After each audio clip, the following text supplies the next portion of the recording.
Pagkagaling namin sa aming kapatid na lalaki, bago kami umuwi, nagdiretso kami dito sa may munisipyo sa bayan ng Nacarlan, Laguna. At habang papasok kami dito, mabubungadan mo agad itong dalawang higanting air balloon. At dahil nga Anakalang Festival, sinamantala na rin namin ang pagkakataon na makapag-picture sa float na ito. Pero nagtataka ako kung bakit Anakalang Lanzones Festival ang tawag nila. Sino si Anakalang?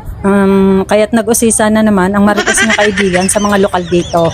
Ayon sa mga residente, ang festival ay ipinangalang kay Anakalang, isang alamat ng pinuno ng tribo na kilala sa kanyang kabutihang loob at matulungin sa mga kababayan nito. At ito na nga, habang nagbibideo ako, hindi ko napansin itong dalawang kabataan na pandikaway sa harap ng aking linte. Sayang, hindi ko agad kayo napansin. Sana'y nagbideo tayo ng maganda. O ayan na si kapatid, dire-diretso naghahanap ng lansones. Kasi nga tiyak daw, madaming lansones at lansones festival daw eh. O ayan, pagpasok pa lang dito, mabubungada ng mga stall ng sari-saring pagkain dito sa Nacarlan. Pihado namang malilito kayo kung ano ang inyong uunahing tikman.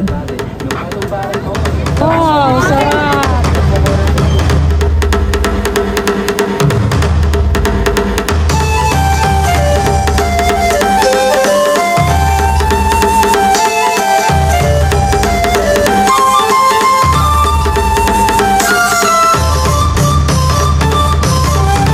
Habang ibinibidyo ko itong cotton candy at popcorn, naalala ko tuloy nung bata pa ako.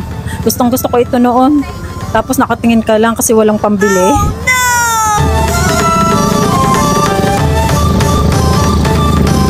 Dahil walang nabiling lansones si kapatid, sabi ko dito na lang pumili sa may tarpaulin. Madami pa at libre pa.